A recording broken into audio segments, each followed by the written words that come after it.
Hello guys. आज की video में हम करेंगे चैप्टर 3 के क्वेश्चन नंबर 161 से लेके 180 तक क्वेश्चन। ठीक है, चलिए स्टार्ट करते हैं। तो देखो क्वेश्चन नंबर 161 क्या बोल रहा है। The value of C in the given AC circuit to make it a constant resistance circuit और for the supply current to be independent of frequency. तो देखो इसने क्या बोला है, या तो आप क्या करिए, सी की वो वैल्यू बताइए। ठीक है, सी की क्या वैल्यू होगी कि ये कंप्लीट सर्किट एक रेजिस्टेंस की तरह बिहेव करे।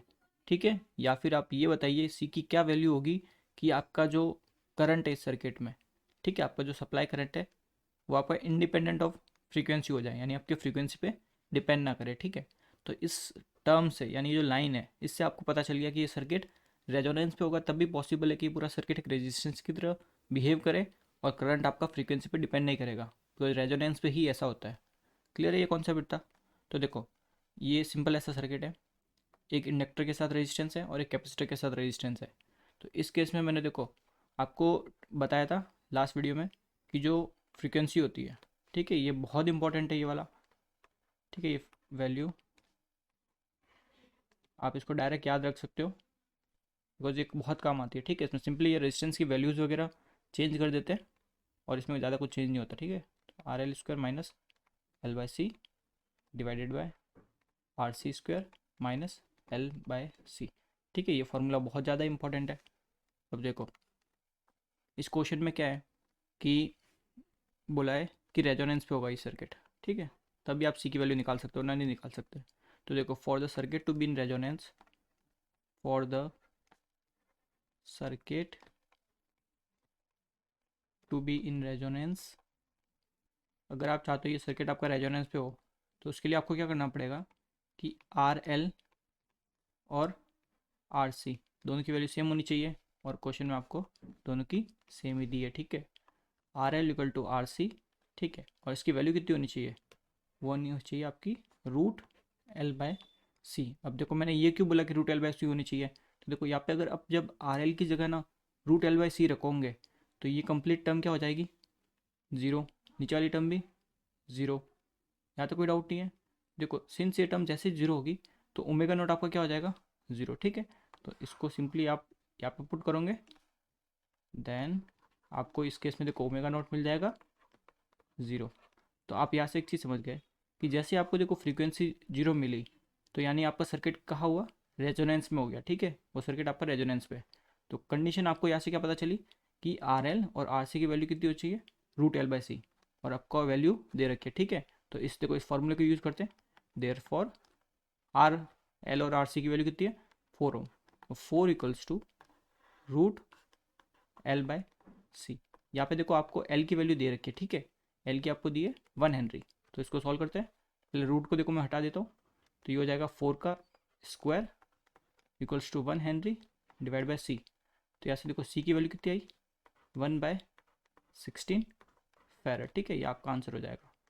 अब देखो रही बात ये जो ओमेगा नॉट आप पूछोगे कहाँ से आया, तो इसके लिए मेरी लास्ट वाली जो वीडियो है वो देख सकते हो, उसमें मैंने पूरा आपको डेरिवेशन करवाया है। बेसिकली जो कुछ है नहीं इस सर्किट में, देखो मैंने सिंपली इस ब्रांच को एक Z1 मान लिया, इसको Z2 मान लिया। ठीक है, फिर इनका इक्विवेलेंट एडमिटेंस निकाला मैंने, फिर उसमें रियल पार्ट और इमेजनरी पार्ट को सेपरेट किया, देन इमेजनरी पार्ट को जीरो के इक्वल पुट किया, और वहाँ से मैंने ये ओमेगा निकाला है। तो आपको देखो डेरिवेशन बहुत लेंथी रहता है तो कोई मतलब नहीं है, आप बस ऐसे याद रखो ये एक ओमेगा नॉट है, ये फ्रीक्वेंसी रहती है। ठीक है, ये आपको मिलती है इस टाइप के सर्किट में, यानी कि इंडक्टर के साथ सीरीज में रेजिस्टेंस और कैपेसिटर के साथ सीरीज में रेजिस्टेंस। ठीक है, यहाँ पे मैंने ये सेपरेट लिखा है बिकॉज ये वैल्यू डिफरेंट भी हो सकती है। इसका आंसर हो जाएगा ए। अगला क्वेश्चन देखते हैं। The circuit shown in the figure is energised by a sinusoidal voltage V1 at a frequency which causes resonance with a current I। ठीक है, सर्किट आपका रेजोनेंस पे है। The phasor diagram which is applicable to this circuit, इसमें से आप बताइए phasor diagram कौन सा सही है। ठीक है, ये आपको बताना है। तो देखो स्टेप बाय स्टेप समझते हैं। V1 है, इसको चलो रेफरेंस लेके चलते हैं। ठीक है, तो ये आपका हो गया V1। ठीक, मैंने रेफरेंस ले लिया 0 डिग्री। क्लियर है। अब देखो सिंस सर्किट किस में आपका रेजोनेंस पे, ठीक है, रेजोनेंस पे है, तो इसकी वजह से देखो जो आपका इनपुट वोल्टेज है और जो आपका आउटपुट वोल्टेज है वो क्या रहेंगे, सेम फेज में रहेंगे, ठीक है, बिकॉज ये सर्किट पूरा रेजोनेंस पे है। तो ये आपका हो जाएगा V2। क्लियर है यहाँ तक? अब देखो रेजोनेंस फिनोमिना का आपको मतलब तो पता ही है कि सिंपली देखो रेजोनेंस का मतलब होता है ये एक इंडक्टर है, ये कैपेसिटर है।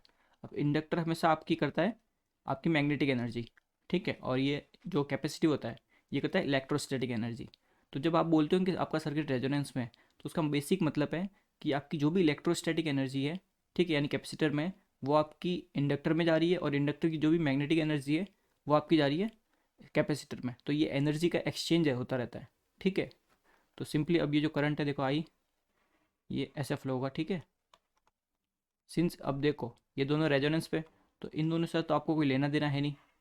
तो ये जो करंट है और ये जो सप्लाई वोल्टेज है ये दोनों भी सेम फेज में रहेंगे।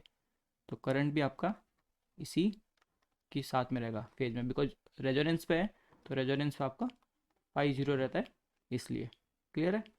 अब देखो बची बात किसकी, आपका बचा है देखो वीसी। वीसी किसके अक्रॉस है, कैपेसिटर के अक्रॉस। और कैपेसिटर के अक्रॉस हमेशा वोल्टेज क्या रहता है, 90 डिग्री लैग करता है करंट से। सिंस करंट आपने ड्रॉ कर दिया, अब वीसी को ड्रॉ करोगे तो क्या होगा, ये आपका हो जाएगा वीसी। देख लो 90 डिग्री लैग किया ना मैंने, पीछे की तरफ बनाया, करंट लीड कर रहा है, ठीक है। तो ये आपका करेक्ट डायग्राम रहेगा, समझ गए? तो देखो इसमें आप देख सकते हो ए वाला आपका डायग्राम करेक्ट है। क्लियर है? इस टाइप का ये फेजर डायग्राम बनेगा। तो अगला क्वेश्चन देखते हैं। For a parallel RLC circuit, if R equals to 40 ohm, L equal to 2 henry and C equal to 0.5 farad, the bandwidth and quality factor are respectively. आपको बैंडविथ निकालनी है और क्वालिटी फैक्टर निकालना है, ठीक है। तो देखो कौन सा सर्किट है, पहले पैरेलल है, बट मेरे को देखो पैरेलल का मेरे को क्वालिटी फैक्टर का फॉर्मूला याद नहीं है, मेरे को सीरीज़ का याद है। तो सीरीज़ के लिए मेरे को पता है कि फॉर्मूला होता है 1/R रूट L/C, ठीक है। अब मैं इससे देखो पैरेलल के लिए लिखता हूँ।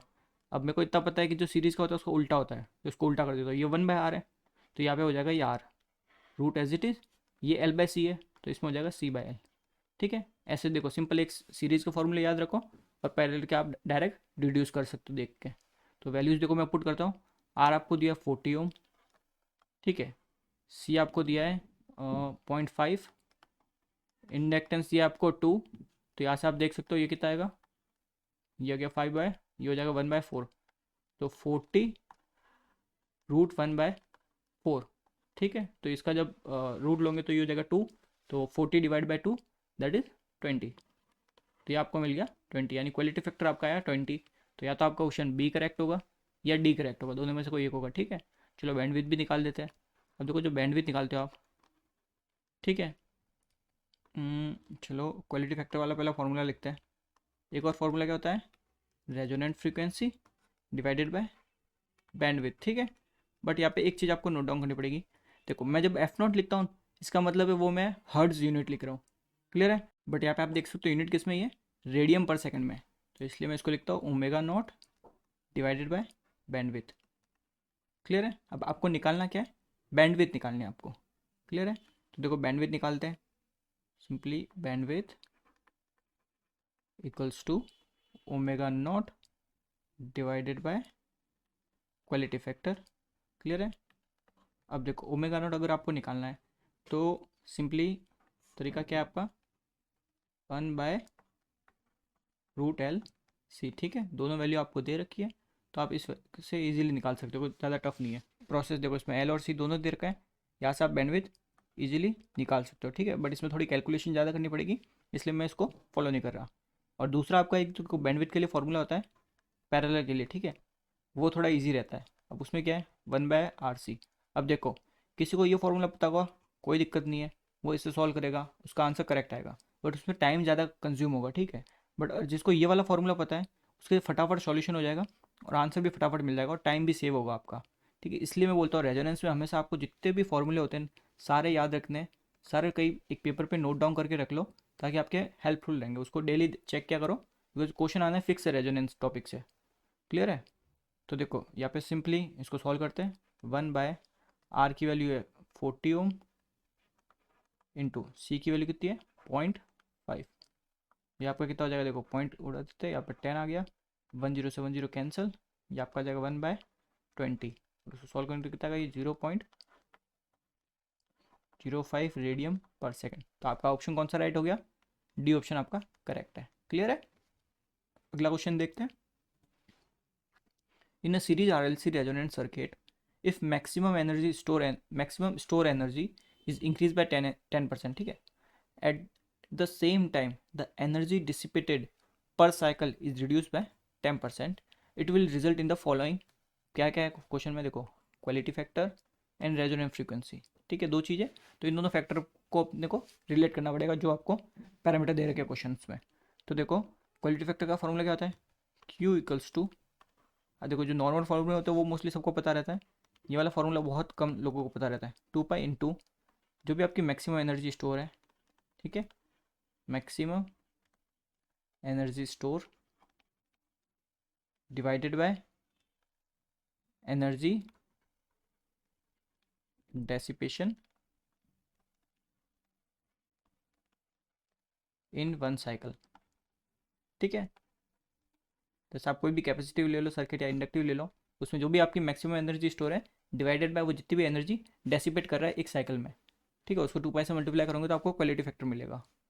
ये सिंपल कॉन्सेप्ट है। देखो क्वेश्चन के अकॉर्डिंग आप क्या है कि आपकी जो एनर्जी है, तो लेट्स से ये आपकी एनर्जी है, ठीक है, इसको आपने क्या किया, 10% इंक्रीज़ किया, ठीक है ना, ये लो इंक्रीज। और जो एनर्जी डेसिपेशन है तो डी लिख लेते हो इसको, ठीक है, एनर्जी डेसिपेशन, इसको आप कर रहे हो 10% रिड्यूस। या तो कोई डाउट नहीं है? अब देखो सिंपल निकालते हैं Q डैश, क्या हो जाएगा देखो 2 पाई इंटू, अब मान लीजिए पहले थी आपकी एनर्जी 100, आपने 10% बढ़ा दी तो वो कितनी हो गई 110। सिंपल कॉन्सेप्ट है। अगर ऐसे समझ में नहीं आ रहा तो आप ऐसे भी समझ सकते हो। मान लो पहले एनर्जी थी आपकी 1, अब आपने इसमें 10% बढ़ा दिया तो ये कितनी हो गई अब 1.1, ठीक है। तो लो मैं लिख लेता हूँ 1.1 टाइम्स आपकी हो गई जो भी आपकी मैक्सिमम एनर्जी है, ठीक है, 1.1 times maximum energy store. Clear है? डिवाइडेड बाय, अब देखो मान लीजिए energy dissipation in one cycle वो भी थी 1 आपकी, बट आपने क्या किया 10% रिड्यूस कर दी तो वो क्या हो गई वैल्यू 0.9। क्लियर है यहाँ तक? तो अब ये हो जाएगा 0.9 ई जो भी आपकी डेसिपेशन हुई है, ठीक है। तो यहाँ तक क्लियर है? अब देखो ये जो इतनी जो टर्म है ये इतनी आप ले सकते हो, ये देखो ये किसके इक्वल है आपकी जो स्टार्टिंग में जो एनर्जी थी, ठीक है। तो यहाँ से देखो 1.1 डिवाइडेड बाय 0.9, इसको जब आप डिवाइड करोगे तो आपको ये मिलेगा Q डैश इक्वल्स टू 1.22 और आपका ये सिंपल पहले वाला Q, ठीक है, ये आपको टर्म मिली। तो यहाँ पे आप देख के बता सकते हो कि आपका देखो जो Q डैश है, यानी कि जब आपने 10% एनर्जी जो स्टोर है उसको इंक्रीज़ किया और डेसिपेशन 10% डिक्रीज़ किया, तो आप देख सकते हो Q डैश क्या हो गया 1.22 टाइम्स बढ़ गया। क्लियर है? तो यहाँ से आपको पता चला देखो 1 तो पहले था ही इक्वलिटी फैक्टर, अब कितना हो गया वो 1.22 हो गया, ठीक है। तो इसका मतलब क्या हुआ कि आपका क्वालिटी फैक्टर 22% इंक्रीज हो गया। तो 22% इंक्रीज हो गया आपका क्या क्वालिटी फैक्टर। तो एक तो ये चीज़ आपको पता चल गई। तो देखो आपका सी वाला ऑप्शन देखो 22% इंक्रीज इन क्वालिटी फैक्टर, यानी सी वाला ऑप्शन आपका करेक्ट है। बट चलो रेजोनेंट वाला भी रिलेशन देख लेते हैं। अब देखो जो रेजोनेंट फ्रीक्वेंसी का रिलेशन रहता है यानी F0, ठीक है, वो क्या रहता है 1/2 पाई √LC। क्लियर है? अब देखो जब इंडक्टर की बात होती है तो उसमें जो मैक्सिमम एनर्जी स्टोर होती है वो क्या होगी 12LI²। और जो कैपेसिटर है तो इसको लिख लेते हैं EL इंडक्टर में, और जो कैपेसिटर में जो स्टोर होती है वो होती है 12CV², ठीक है। आप देख लो सिंपली क्या कर रहे हो, एनर्जी को आपने 10% इंक्रीज़ किया है। क्लियर है? तो यानी कि अब यहाँ पे देखो आप इसको भी 10% इंक्रीज़ किया है। अगर कैपेसिटर की बात करो तो अगर कैपेसिटिव सर्किट तो कैपेसिटर में आपने इंक्रीज़ किया है, ठीक है।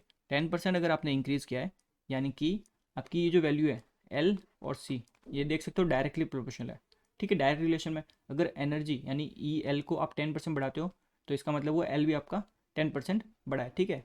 तो उसके अकॉर्डिंग मान लीजिए L की वैल्यू 1 थी तो अब नई वैल्यू कितनी हो जाएगी 10% बढ़ने के बाद 1.1, ठीक है, और सी की वैल्यू भी क्या हो जाएगी 1.1। तो अगर आप एफ डैश लिखते हो यानी इंक्रीज करने के बाद, ठीक है, तो ये हो जाएगी 2 पाई डिवाइडेड बाय 1.1 एल मल्टीप्लाई 1.1 सी, ठीक है। तो यहाँ से देखो 1.1 बाहर आ जाएगा। इसको जब कंप्लीटली आप सॉल्व करोगे तो इसको देखो, जब सॉल्व करोगे तो आपको ये मिलेगी 9% of F not, 9% of F not. Clear है? बेसिकली इसका मतलब देखो क्या है, लेट्स से आपकी जो पहले फ्रीक्वेंसी थी एफ नॉट, ठीक है, वो थी 100 kHz। अब आपने क्या किया, मैक्सिमम एनर्जी स्टोर है वो 10% इंक्रीज कर दी, और जो एनर्जी डेसिपेशन है वो 10% रिड्यूस कर दिया। तो जो नई फ्रीक्वेंसी होगी ना एफ नॉट, वो आपकी हो जाएगी 91 kHz, बिकॉज 9% क्या हो गई, रिड्यूस हो जाएगी। क्लियर है? तो ये मैं आपको समझाना चाहता हूँ।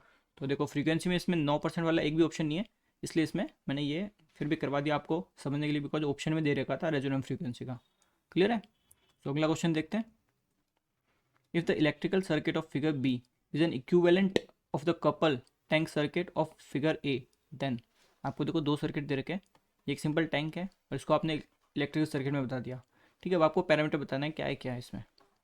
तो देखो यहाँ से आपका पानी आ रहा है, ठीक है, फ्लूइड आ रहा है, फ्लूइड, यहाँ से आपका फ्लूइड आ गया।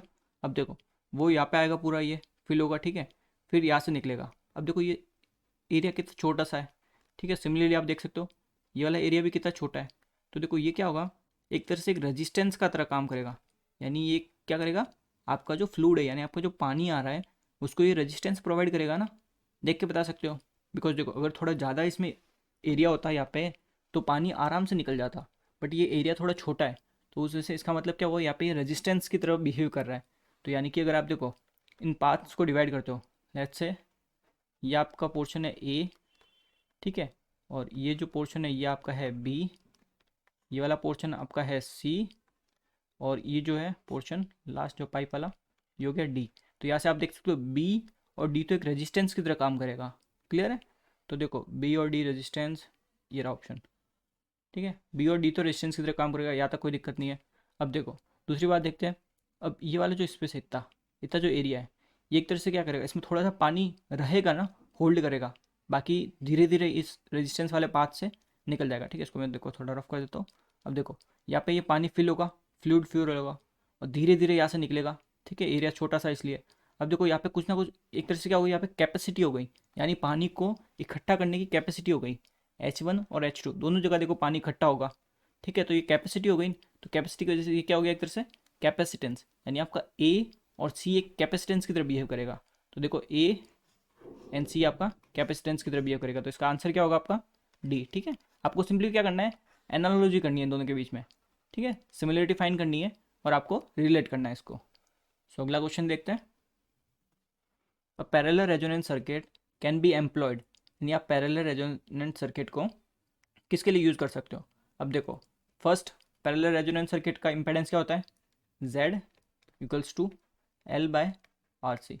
ठीक है, तो यानी जो नॉर्मल रेजिस्टेंस है ये बेसिकली एक हाई रेजिस्टेंस की तरह काम करता है। ठीक है, और रेजोनेंस कंडीशन पे इसका इम्पेडेंस बहुत ज़्यादा होता है, और इसको आप बैंड रिजेक्ट फिल्टर भी बोलते हो, बिकॉज क्या करता है आपकी एक पर्टिकुलर बैंड की फ्रीक्वेंसी के सिग्नल्स को ये रिजेक्ट कर देता है, इसलिए इसको बैंड रिजेक्ट फिल्टर बोलते हैं। ठीक है, तो ये आपका सिर्फ ए और बी ही करेक्ट है, तो आंसर हो जाएगा इसका बोथ ए एंड बी।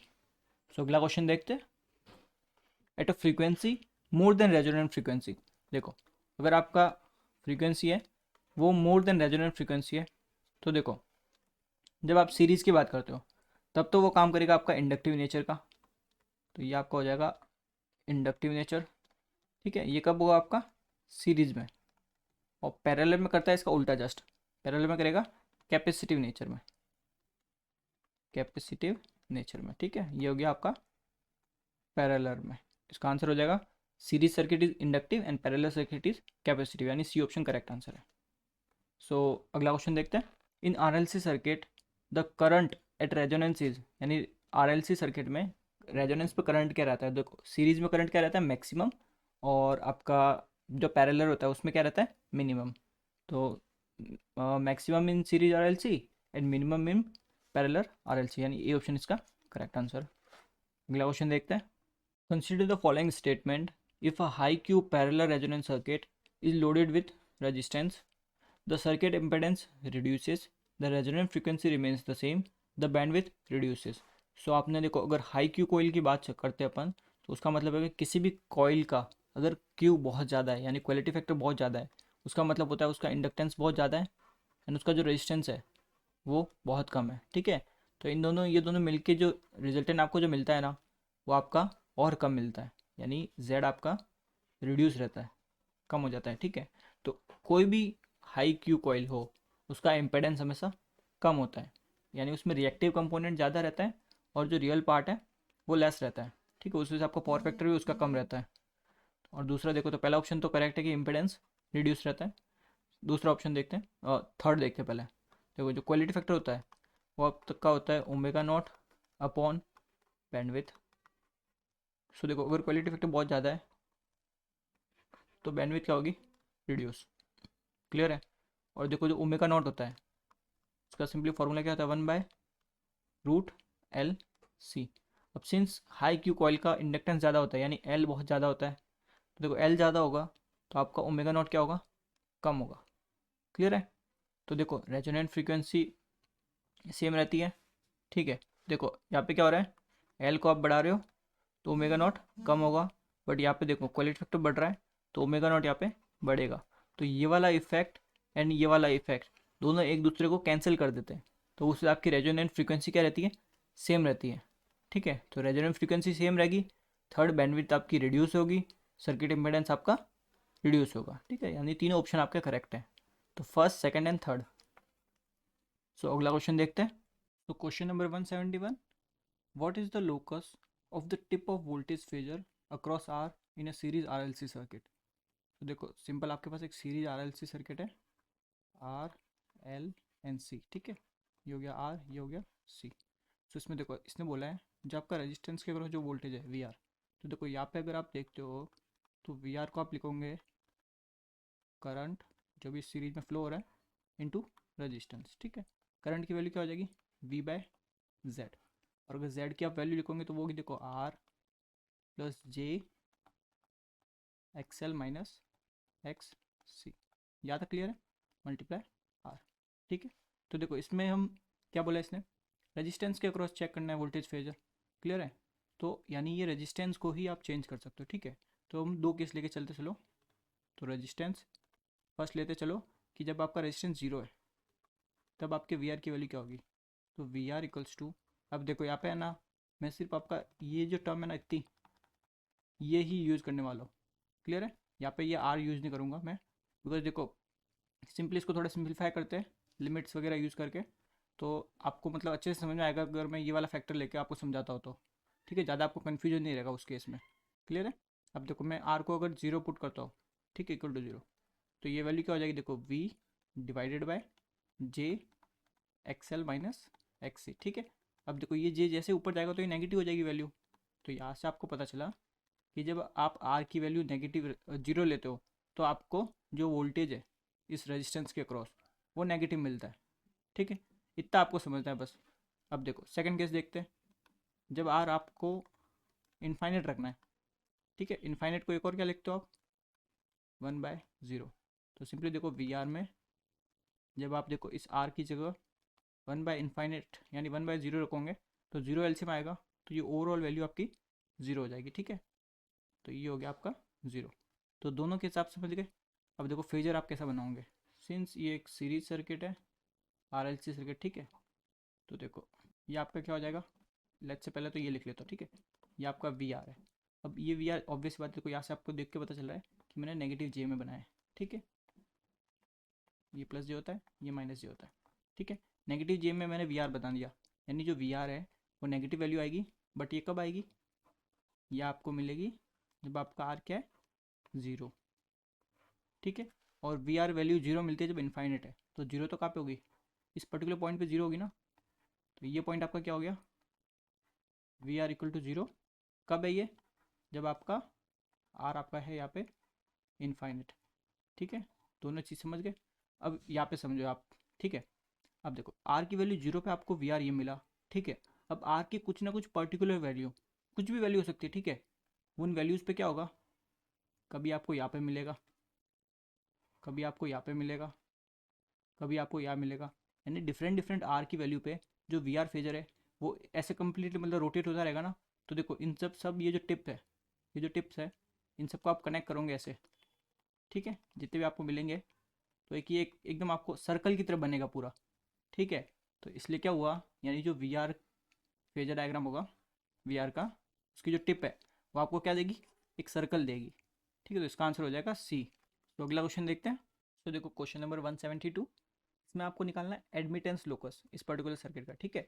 ये भी देखो लास्ट क्वेश्चन जो मैंने बताया वही कॉन्सेप्ट लगेगा इसमें भी।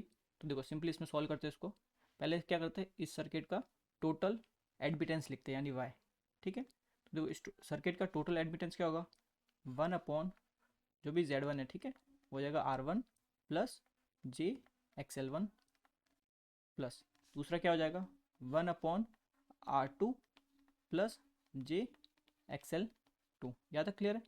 अब देखो हम क्या करते हैं, दो केस लेकर चलते हैं। इसमें देखो आपको साफ बता रहा है यहाँ पे कि R1 आपका वेरिएबल है, ठीक है। तो देखो लास्ट क्वेश्चन में मैंने आपको ही बताया था, ऐसे ही किया था मैंने वो भी। देखो एक बार आप चलो R1 को 0 रखो, तो इसमें देखो जैसे आप R1 को 0 रखते हो तो जो Y मिलेगा यानी जो भी इस सर्किट का एडमिटेंस है वो क्या हो जाएगा, देखो 1/JXL1 plus 1/R2 plus JXL2, ठीक है। अब देखो यहाँ पे ये वाली जो टर्म है इसमें इसका कॉन्जुगेट लेके इसको थोड़ा सिंप्लीफाई कर सकते हो ना आप। तो चलो इसको सिंप्लीफाई करते हैं। और यहाँ पे देखो ये जे नीचे है, ऊपर जाएगा तो नेगेटिव हो जाएगा, ठीक है। तो ये हो गया माइनस का जे डिवाइडेड बाय XL1, ठीक है, प्लस इसमें यहाँ पे इसका कॉन्जुगेट ले लिया मैंने, तो ये हो जाएगा R2 minus J XL2 divided by इसका स्क्वायर हो जाएगा R2 का स्क्वायर प्लस XL2 का स्क्वायर। अब चलिए ये करते हैं कि जो इमेजरी वाला पार्ट है उसको एक साइड लेते हैं और रियल वाले पार्ट को एक साथ लेते हैं। देखो यहाँ से आपको रियल वाला पार्ट मिल जाएगा R2 डिवाइडेड बाय R2 का स्क्वायर प्लस XL2 का स्क्वायर। अब बचा इमेजरी वाला पार्ट, तो देखो वो हो जाएगा 1/XL1 plus XL2 divided by R2 का स्क्वायर प्लस XL2 का स्क्वायर, ठीक है। ये आपका इमेजरी वाला पार्ट। तो देखो एडमिटेंस के अकॉर्डिंग तो क्या होगा, ये हो गया आपका G एंड ये आपका हो गया B, यानी ससेप्टेंस और ये कंडक्टेंस। क्लियर है। तो ये आपको कब मिला, जब आपका R1 0 था, ठीक है। अब देखो दूसरा केस लेके चलते हैं, जब आपका R1 क्या हो, इनफाइनेट हो, ठीक है। अब देखो इनफाइनेट का मतलब मैंने बताया था क्या होता है, 1/0। अब देखो आप अगर यहाँ पे है ना इस R1 की जगह 1/0 लगोगे तो एलसीएम 0 आएगा एंड 0 फिर न्यूमरेटर में चला जाएगा, यानी ये वाली क्वांटिटी 0 हो जाएगी। तो इस केस में देखो जो वाई इक्विवेलेंट होगा वो क्या होगा 0 प्लस हो जाएगा इसका इस वाले क्वांटिटी का मैं डायरेक्ट कॉन्जुगेट लिख रहा हूँ, ठीक है यहाँ पे। तो ये हो जाएगा R2 minus J XL2 divided by R2 square plus XL2 का स्क्वायर। तो यहाँ से देखो सिंपली इसमें भी हम क्या करते हैं, रियल वाले को अलग करते हैं,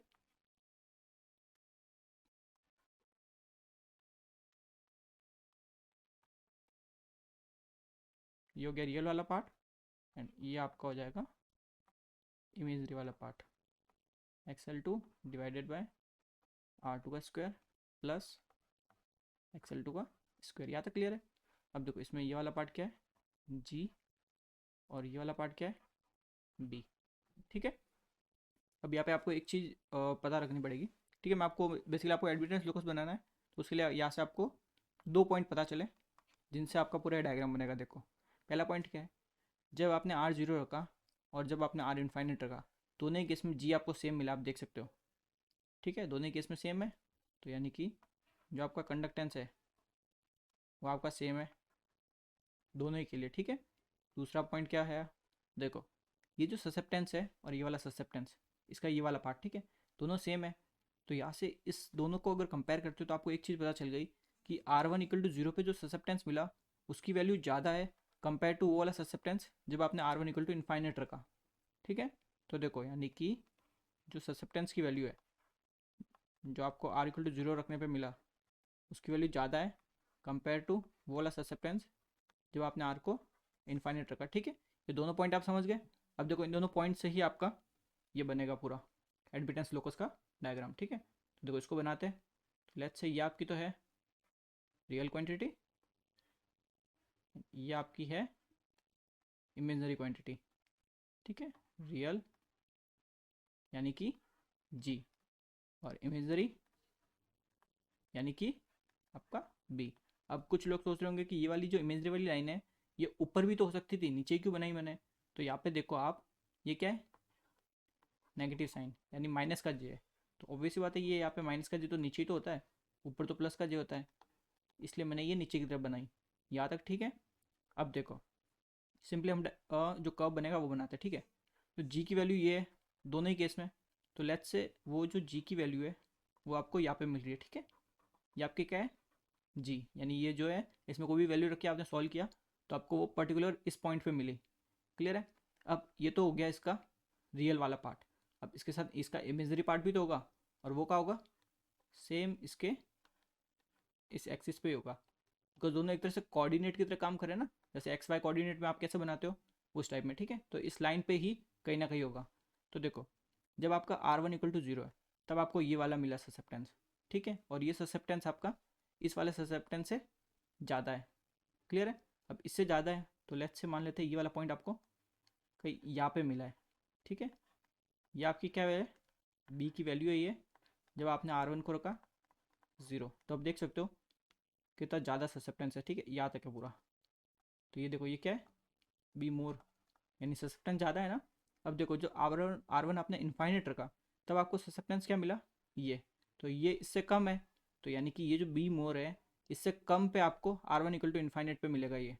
तो लेट्स से वो मिल गया आपको कुछ यहाँ पे, ठीक है। तो यहाँ पे ये पॉइंट क्या हो गया, ये आपका हो जाएगा R1 इक्वल टू इन्फाइनेट पे मिला, ठीक है। तो यहाँ पे देख सकते हो अगर ये इतनी वैल्यू आप देखते हो तो ये बी देखो इस केस में क्या है, कम है ना, कंपेयर करते हो तो इसके इसके साथ कंपेयर करोगे तो ये वैल्यू कम है। क्लियर है। अब देखो जो आपको कोऑर्डिनेट्स मिले दो, इन दोनों को आप क्या करिए, मैच करिए।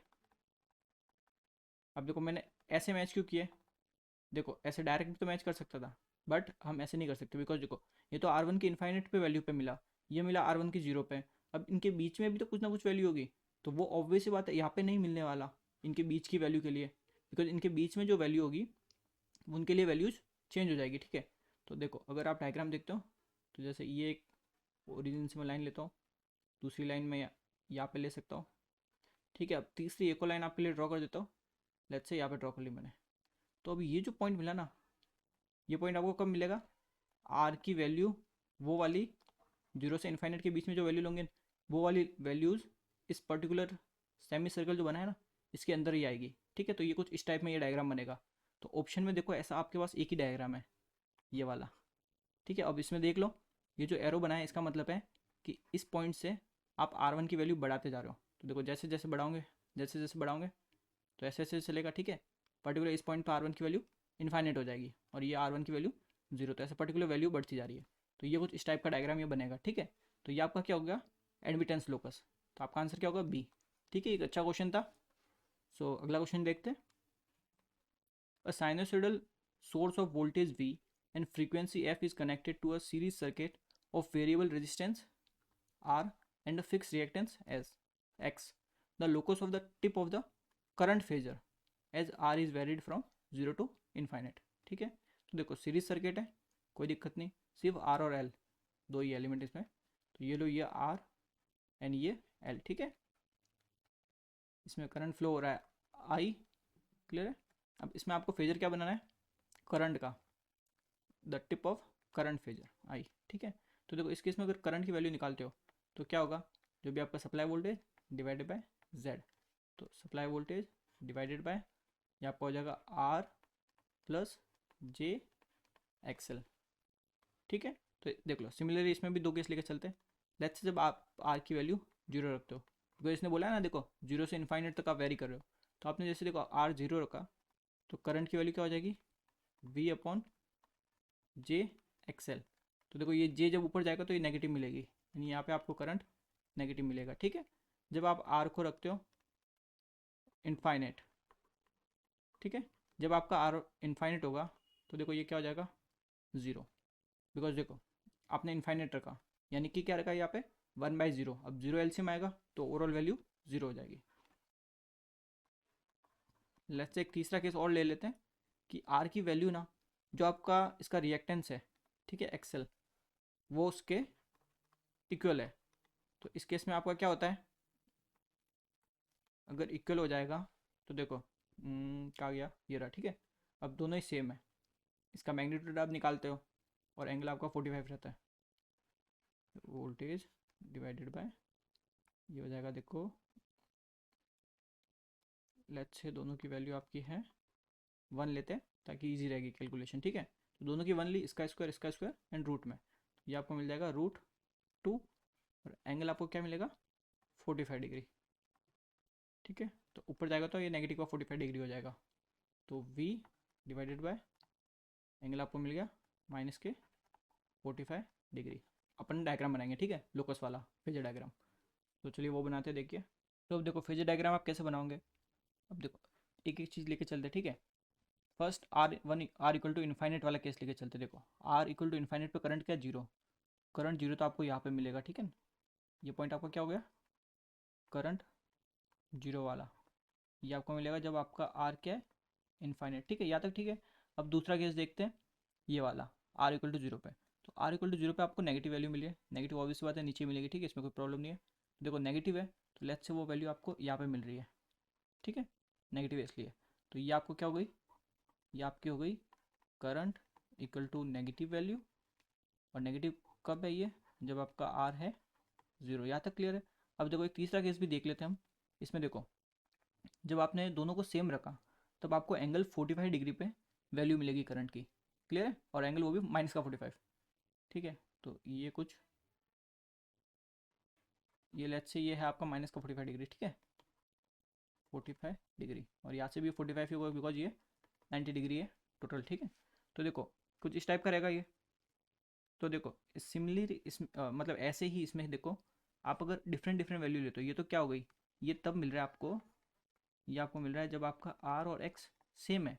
अब आप आर की डिफरेंट डिफरेंट वैल्यू भी तो ले सकते हो, कभी कुछ और ली कभी कुछ और ली, तो ये जो वैल्यूज़ है ना, इनकी जो आएगी आपकी करंट की वैल्यू, तो वो कुछ, ये जो टिप है, ये जो टिप मिला ना आपको, इसके अलॉन्ग ही चलेगी, मतलब एक कभी यहाँ पे मिलेगी, ठीक है, कभी आपको यहाँ पे मिलेगी, तो ये वैल्यूज़ ऐसे आर की डिफरेंट डिफरेंट वैल्यू के लिए इस एक्सिस के अलॉन्ग ही मिलेगी ये वैल्यू, क्लियर है।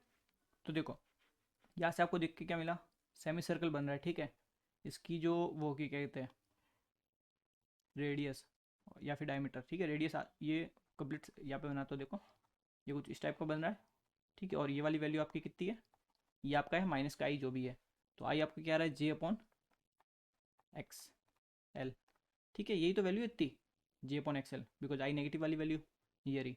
तो इसने देखो क्या बोला, एक सेमी सर्कल बनेगा जिसका डायमीटर क्या होगा V/X, तो ऑब्वियस बात है यही तो है, देख लो एक सेमी सर्कल बन रहा है उसका डायमीटर क्या है V/X, इसने इंडक्टर को x लिखा, मैंने एक्सएल लिखा है, ठीक है, कोई प्रॉब्लम नहीं उसमें। तो इसका आंसर क्या होगा आपका ए, तो ए इसका करेक्ट आंसर है, क्लियर है।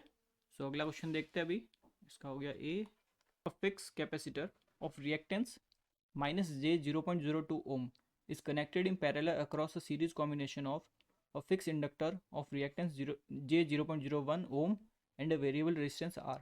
As R is varied from 0 to infinite, the locus diagram of admittance of LCR circuit will be, ठीक है, इसमें भी आपको लोकस डायग्राम पूछा है। तो देखो पहले मैं सर्किट एक बार बना देता हूँ, एक कैपेसिटर आपका, ये हो गया कैपेसिटर, ठीक है, और इसके साथ पैरेलल में इसको बोला एक रेजिस्टेंस है और एक इंडक्टर है, ये आपका कुछ सर्किट है, ठीक है। कैपेसिटेंस की वैल्यू दे दी आपको 0.02 ओम, ठीक है, और आपका ये जो आर है ये आपका वेरिएबल है जिसको आप 0 से इन्फाइनेट तक वेरी कर रहे हो, और जो एल है इसकी वैल्यू है 0.01 ओम, ठीक है, यानी एक्सएल। तो ये चीज़ में नोट डाउन कर ली। अब अपने को निकालना है लोकस डायग्राम, तो उसके लिए आपको पहले क्या होना चाहिए, इसका एडमिटेंस पता, तो इसका एडमिटेंस निकालते देखो पहले, पैरेलल में तो देखो डायरेक्ट ऐड हो जाते हैं, ठीक है, तो सिंपली डायरेक्ट ऐड हो जाएंगी। तो इस केस में देखो ये क्या हो जाएगा 1/J 0.02, क्लियर है, प्लस, बिकॉज देखो अगर इम्पेडेंस होता तो डायरेक्ट ऐड करते आप, ठीक है, एडमिटेंस निकाल रहे हो आप, बिकॉज इसमें आपको एडमिटेंस का लोकस पूछा है, तो 1/J 0.02, ये आपका माइनस का, ठीक है, तो यहाँ पे माइनस का plus 1 upon R plus j 0.01। Clear है। अब इसने बोला आप आर को वेरी कर सकते हो, ठीक है। आपने देखो एडमिटेंस की तो इक्वेशन लिख ली, अब इसने बोला आर को आप वेरी कर सकते हो, तो चलो आर को अपन वेरी करते हैं। लेट्स से पहले केस में आपने लिया आर को 0, तो देखो आपको आर को जैसे ही आप 0 लेते हो आपके पास वाई इक्विवेलेंट क्या हुआ, देखो इस जे को मैं ऊपर भेज देता हूँ, ठीक है, ये प्लस का हो जाएगा, तो जे डिवाइडेड बाई 0.2 प्लस ये हो जाएगा 1/0.01 और ये जे नीचे, ठीक है।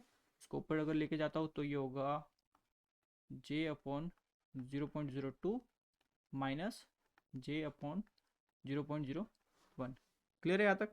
अब देखो इसको थोड़ा सिंप्लीफाई करते हैं। तो देखो यहाँ पे अगर मैं इस पॉइंट को उड़ाता हूँ तो यहाँ पे ऊपर आ जाएगा 100, ठीक है, और यहाँ पे इसको उड़ाता हूँ तो यहाँ पे भी आ जाएगा 100, बट यहाँ पे 2 से कैंसिल हो जाएगा, 50 आ जाएगा, ठीक है।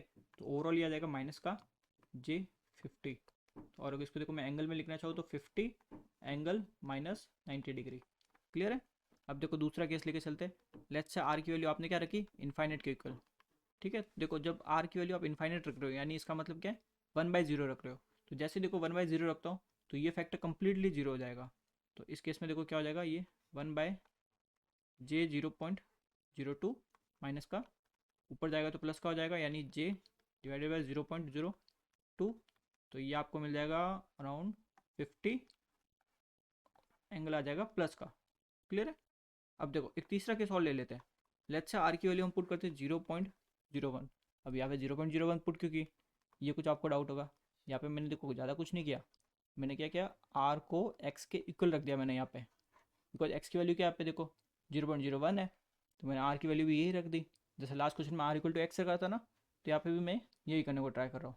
तो देखो जब मैं ये करूँगा वैल्यू, तो देखो वाई क्या हो जाएगा आपका, ये हो जाएगा j/0.02 प्लस 1 अपॉन ये हो गया 0.01 प्लस j/0.01। क्लियर है।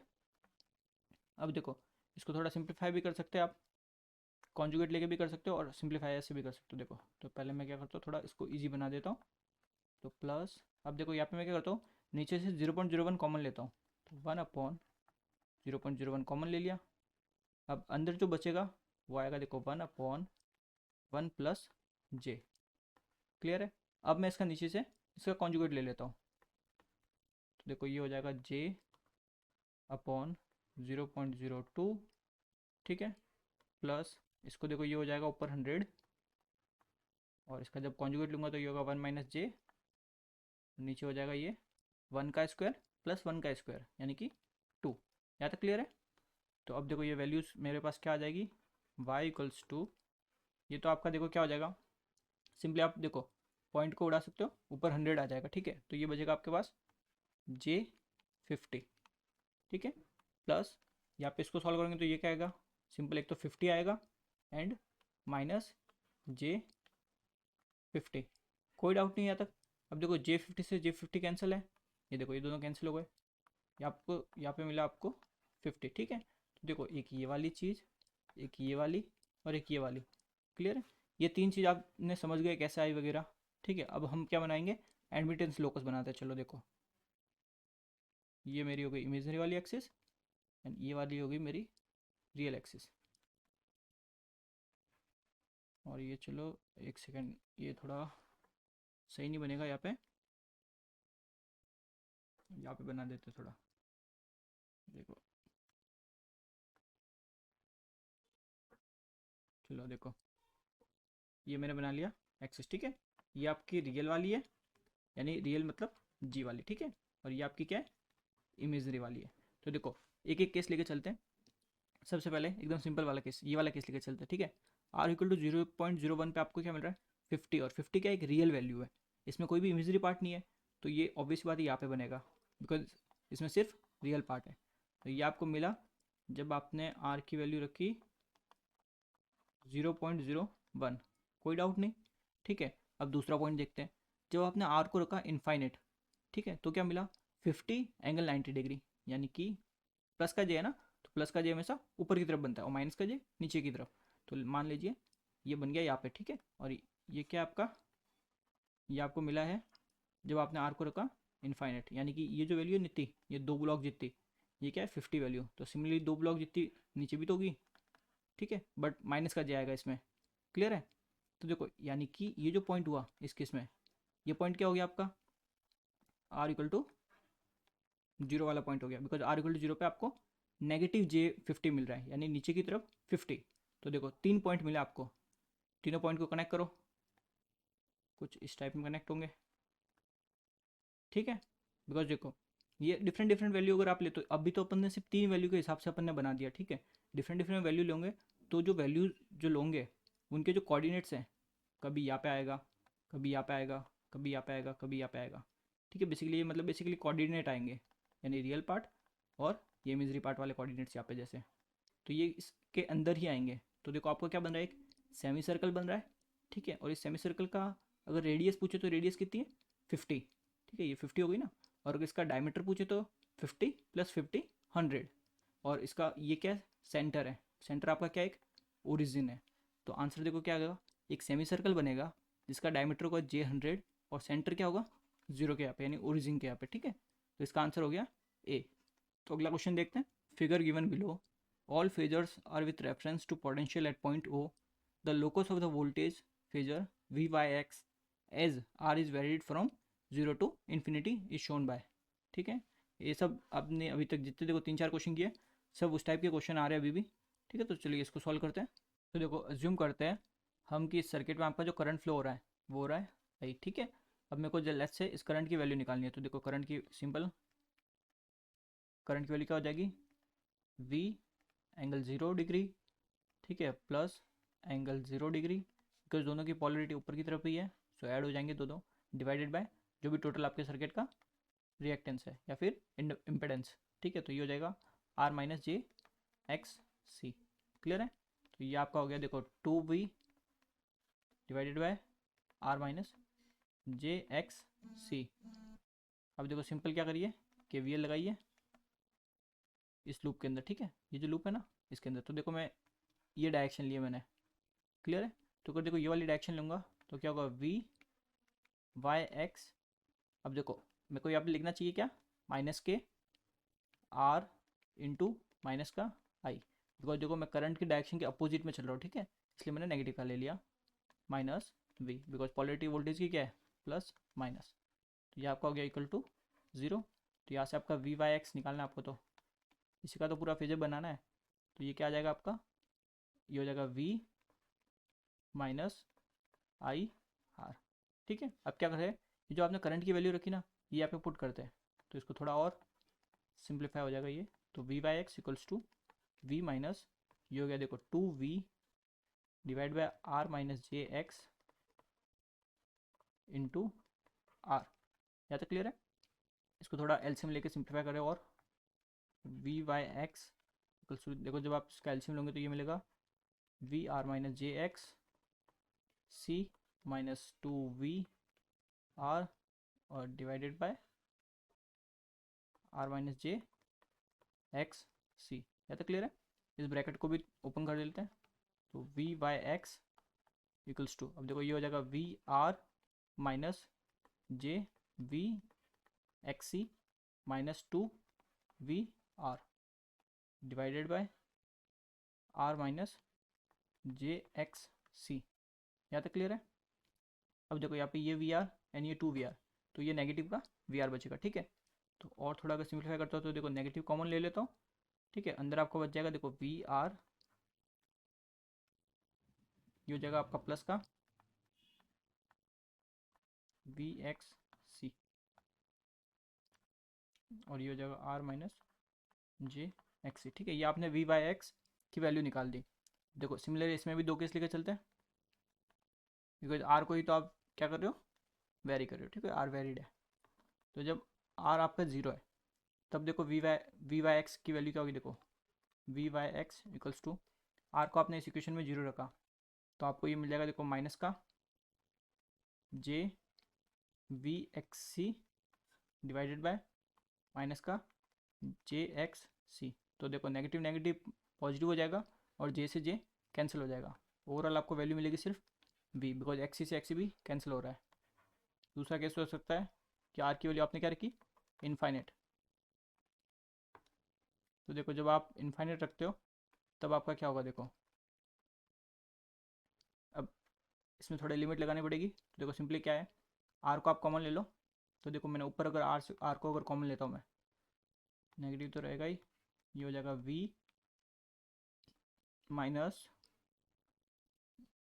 एक सेकेंड, वी को भी कॉमन ले लो, ये बच जाएगा यहाँ पे 1 minus j X C divided by R. अब डिवाइडेड बाय, यहाँ पे भी मैंने आर को देखो कॉमन लिया, तो अंदर बचेगा 1 minus j X C divided by R. यहाँ तक कोई डाउट नहीं है आपको? यहाँ पे ये प्लस का है, ठीक है ना। तो देखो यहाँ पे आर से आर कैंसिल हो जाएगा, क्लियर है। अब आर को इन्फाइनाइट रख रहा हूँ, इन्फाइनाइट का मतलब 1/0, तो ये वाला पोर्शन जीरो हो जाएगा एंड नीचे वाला ये वाला पोर्शन भी जीरो हो जाएगा। आपका सिर्फ क्या बचेगा, वी, और वो भी नेगेटिव का। ये आपको मिलेगा माइनस के वी।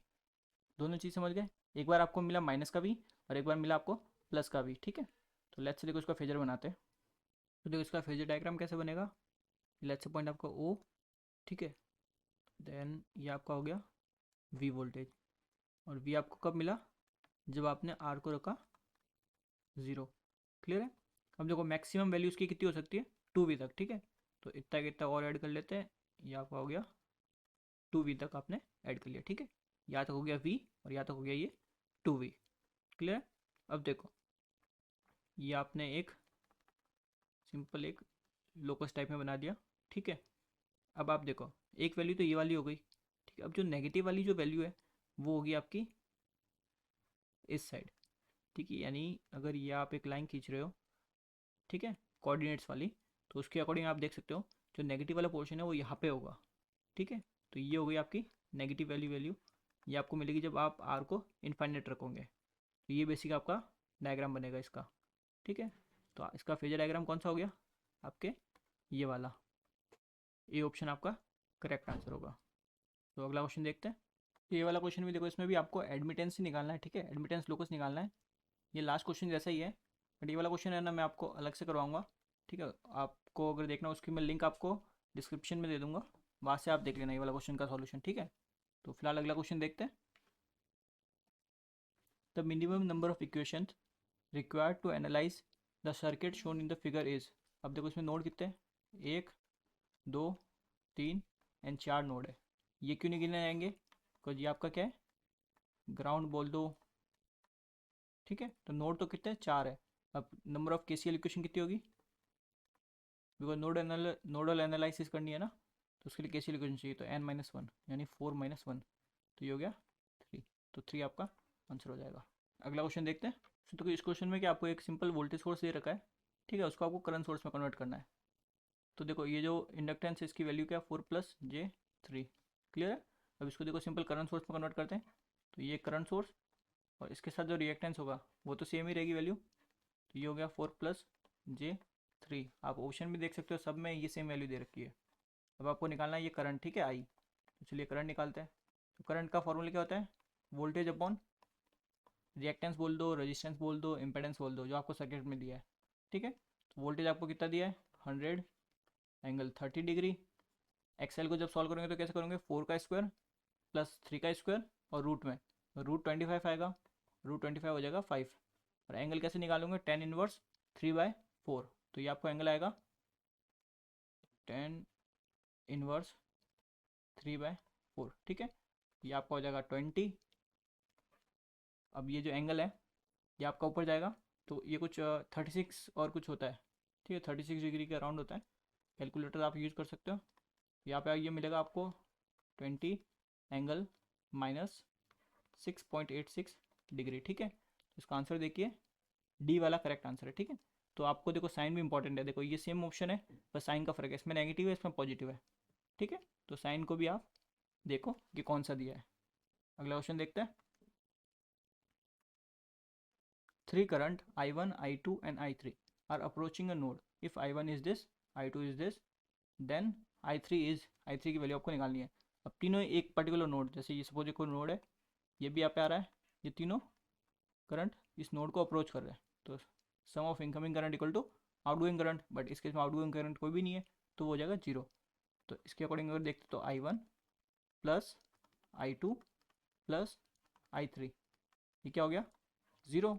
अब देखो जो I1 है इसकी वैल्यू क्या है, 10 साइन 400t प्लस 60 डिग्री, ठीक है, प्लस I2 कितना है, 10 साइन एंगल है 400t minus 60 degree plus I3 जो आपको निकालना है। अब यहाँ पे आप देखो जो फ्रीक्वेंसी है 400t एंड यहाँ पे भी आपकी क्या 400t, दोनों की फ्रीक्वेंसी सेम है, तो आप इन दोनों को डायरेक्ट ऐड कर मतलब बेसिकली पोलर फॉर्म में लिख के ऐड कर सकते हो, कोई दिक्कत नहीं है।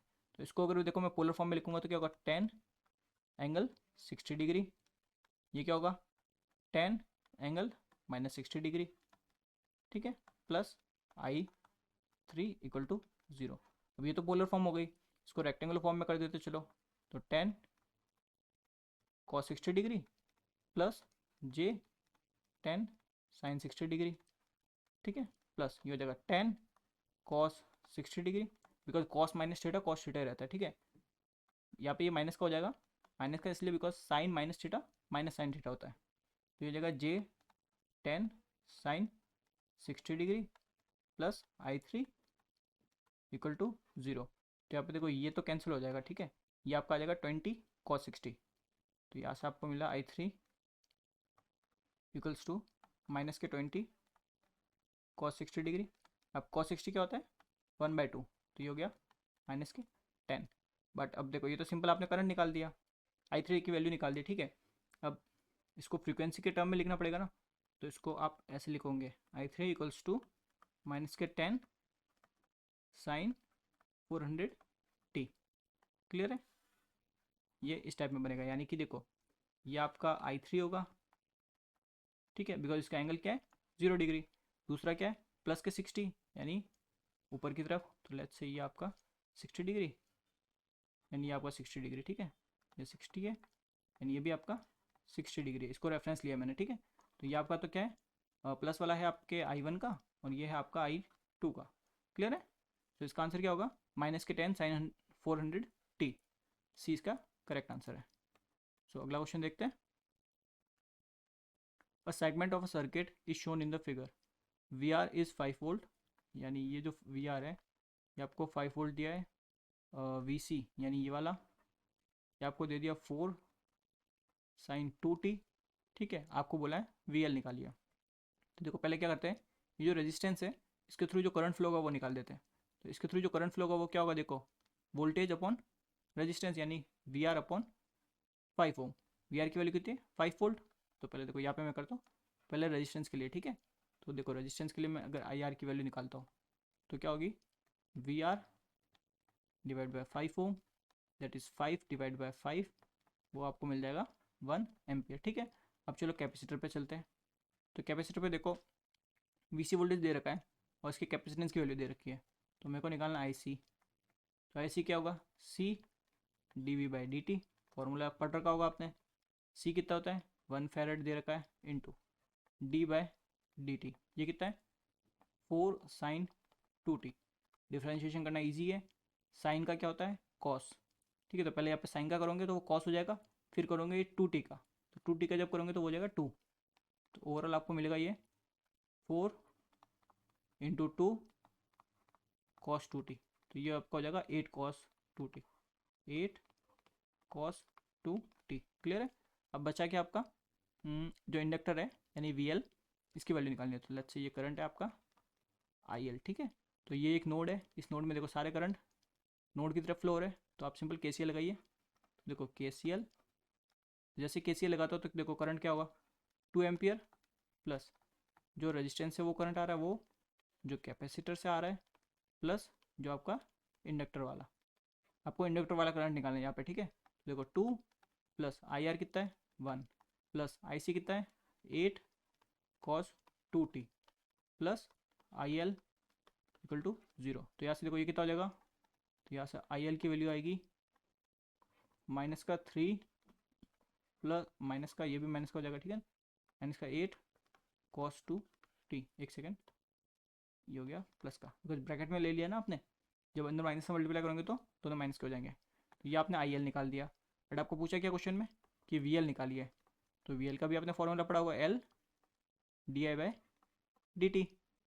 एल की वैल्यू कितनी है 2 Henry into D upon D T, और किसका लेना है माइनस का 3 माइनस का 8 कॉस 2 टी, इसका निकालना है। तो देखो यहाँ पे ये हो गया 2, ठीक है, इसका डिफ्रेंशिएशन करोगे, अब देखो 3 का डिफ्रेंशिएशन हो जाएगा 0, तो चलिए ब्रैकेट में लिख लेता हूँ, 0 इसका हो गया। अब इसका करूँगा, देखो नेगेटिव है ये, 8 ले लिया कांस्टेंट, कॉस 2 टी का क्या होगा माइनस साइन टी, तो माइनस साइन 2 टी, ठीक है। अब ये जो 2 टी बचा इसका क्या होगा, ये होगा 2, तो ये हो गया कंप्लीट, ठीक है। तो देखो ये माइनस माइनस प्लस का हो जाएगा, तो ओवरऑल आपको कितना मिलेगा, देखो 8 टू 16 एंड 16 टू 32, तो 32 साइन 2 टी, तो आपका आंसर क्या आएगा 32 साइन 2 टी, यानी कि आपका बी वाला ऑप्शन करेक्ट आंसर है। So thank you very much.